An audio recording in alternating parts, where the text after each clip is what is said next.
आज 23 जुलै रोजी पक्षाचे राष्ट्रीय अध्यक्ष श्रद्धेय प्रकाशराव बाळासाहेब आंबेडकर साहेबांनी महाराष्ट्र बंदची हाक दिली होती। त्या बंदला सर्व महाराष्ट्रातील नव्हेच तर सर्व लोकशाहीवादी संविधानवादी लोकांनी आज या बंदला पाठिंबा दिलेला आहे आणि सहभाग नोंदवलेला आहे।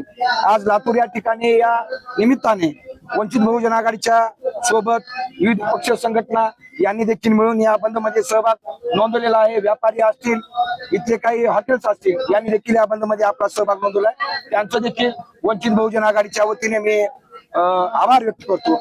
या बंदचा उद्देश जो होता तो म्हणजे सोनमजी वांगचुक जे दिल्लीमध्ये उपोषणाला बसले होते, जवळजवळ 19-20 दिवस उपोषणाला बसल्याच्या नंतर त्यांची तिथं तो आंदोलन चिरडण्याचा डाव या सरकारनं केलेलं होतं। त्याचा निषेध म्हणून या देशातील तरुणांनी जो तरुण व्यवसायासाठी, शिक्षणासाठी आणि इथल्या मूलभूत गरजांसाठी जो इथला तरुण भरडला गेलेला आहे त्या तरुणांना आवाज उठवला। हा दिल्लीच्या जंतर मंतरवर हे सरकार ज्या जंतर मंतरवर अण्णा हजारेच्या आंदोलनावर उभं राहिलं तेच सरकार आता सोनमजी वांगचुक यांचं आंदोलन मोडीत काढत आहे। हे आंदोलन मोडीत काढणं इथल्या संविधान आणि लोकशाही मानणाऱ्या इथल्या कोणत्याही व्यक्तीला ते मान्य नाही। त्याच्यामुळे त्या आंदोलनाच्या समर्थनात जे काही तरुण गेले होते त्यांचा माणूस लाठीचार्ज त्यांच्यावर करण्यात आलेला आहे, डोके फोडण्यात आलेला आहे, रक्तबंबाळ करण्यात आलेला आहे। अशा परिस्थितीमध्ये तिथे आता माझ्या कानावर गोष्ट आली की तिथं ज्या लाठीचार्ज मध्ये आमची भगिनी मृत पावलेली आहे। इतका अमानुष लाठीचार्ज लोकशाहीच्या या राज्यामध्ये जर होत असेल तर लोकशाही उरले कुठं, स्वातंत्र्य उरले कुठं? त्या अनुषंगानं आज जो काही बंद या ठिकाणी पुकारलेला होता त्या बंदला सर्वांनी इथं सहकार्य केले, सहभाग नोंदवलाय आणि इथले शेतकरी असतील, इथले तरुण असतील, इथले व्यापारी असतील, इथले जे काही शिक्षण घेणारे युवक असतील जे रोजगारासाठी भटकंती करत आहेत, अशा सर्वांची गळचेपी या स्वातंत्र्य असलेल्या भारतामध्ये हे भाजप सरकार दडपशाहीच्या मार्गाने, हुकुमशाहीच्या मार्गाने या अमित शहा आणि या नरेंद्र मोदींच्या सांगण्यानुसार हे करत आहेत। मुळात यांची पार्श्वभूमी जर पाहायला गेली तर भाजपचा झेंडा जो आहे हा भाजपचा झेंडा हा हिंदू आणि मुस्लिम वादावर उभा आहे।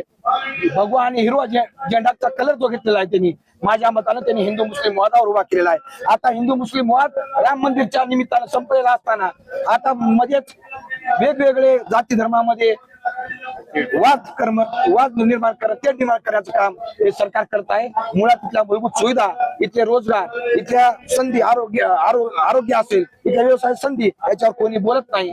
मुळात डॉक्टर आपले ऍडव्होकेट श्रद्धेय प्रकाशराव बाळासाहेब आंबेडकर सरांनी जो काही बंद या ठिकाणी पुकारलेला होता त्या बंदला या सर्व लातूरकरांनी त्याचा सहभाग नोंदवलेला आहे आणि बंद यशस्वी केलेला आहे। या ठिकाणी उपस्थित असलेल्या सर्व पदाधिकारी, कार्यकर्ते, पोलीस प्रशासन असेल, पत्रकार बंधू असतील, या सर्वांचं वंचित बहुजन आघाडीच्या वतीने मी आभार व्यक्त करतो। श्रद्धेय बाळासाहेब आंबेडकर यांनी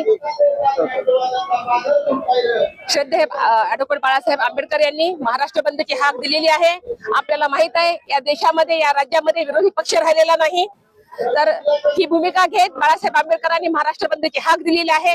भारताच्या भवितव्यावर जो लाठीचार्ज झालेला आहे, हे विद्यार्थी होते, प्रश्न विचारणं हा लोकशाहीमध्ये अधिकार आहे, पण या सरकारने लोकशाही दडपून टाकलेली आहे। ही तानाशाही या देशात आलेली आहे आणि उद्याच्या भवितव्यावर जो लाठीचार्ज झालेला आहे त्याच्या निषेधार्थ आम्ही हा बंद घेतलेला आहे। आणि आज उद्या कदाचित आपल्याला माहित आहे खासदार फोड, हे फोड, ते फोड, तसाच प्रकार पेपर फोड, तर असा जर प्रकार होत असेल तर उद्या या भारताची भूमिका काय राहील, भारताचं उज्ज्वल भविष्य काय राहील, याचा विरोध करत आम्ही हा बंद पुकारलेला आहे। आणि याच्यामध्ये विविध संघटना आणि पक्षांनी आम्हाला पाठिंबा दिलेला आहे। त्याच प्रकारे हा लातूर जिल्ह्यामध्ये बंद आम्ही यशस्वी केलेला आहे। इथं सर्वांचे आभार, सर्वांना परत एकदा जय भीम, जय वंचित। विद्यार्थ्यांना, खासकर विद्यार्थ्यांना माहित आहे हा कारभार चालवण्यासाठी एक सक्षम गृहमंत्री आवश्यक असतो। ज्या गृहमंत्री स्तरीपार होता या गृहमंत्र्याकडून आपण अपेक्षा काय करायची? हे गृहमंत्री या देश घडवण्यासाठी नाही तर त्यांचं अस्तित्व टिकवण्यासाठी, RSS सरकार लादण्यासाठी इथं हे झालेलं प्रस्थापित झालेलं आहे। आपण आतापर्यंत पाहत आहात विविध घटना होत आहेत, पण त्या घटना दडपून टाकल्या जात आहेत आणि पोलिसांना पुढे न करता कुठेतरी साध्या वेशामध्ये पाठवले होते, जेणेकरून त्यांना हिंदू पाकिस्तान करायचं होतं। आपण काही सोशल मीडियावर बघितलं असेल आणि काही या पण फिरत आहेत, रील पण फिरत आहेत की याला या अँगलनी पाहत आहे की पाकिस्तानचे लोक आले होते काय. हा आपल्याला कुठंतरी त्यांनी डोक्यामध्ये जे आतापर्यंत राजकारणाची भूमिका राहिलेली आहे हिंदू मुस्लिम करायचा आणि जेव्हा यांना वेळ येते तेव्हा भारत पाकिस्तान करायचा. अरे तुम्ही या ह्याच्यामध्ये पडू नका. आधी आपला भारत देश मजबूत करा. भारत देशाच्या भवितव्याला आपण न्याय द्या, तेव्हा आपल्याला न्याय मिळणार आहे.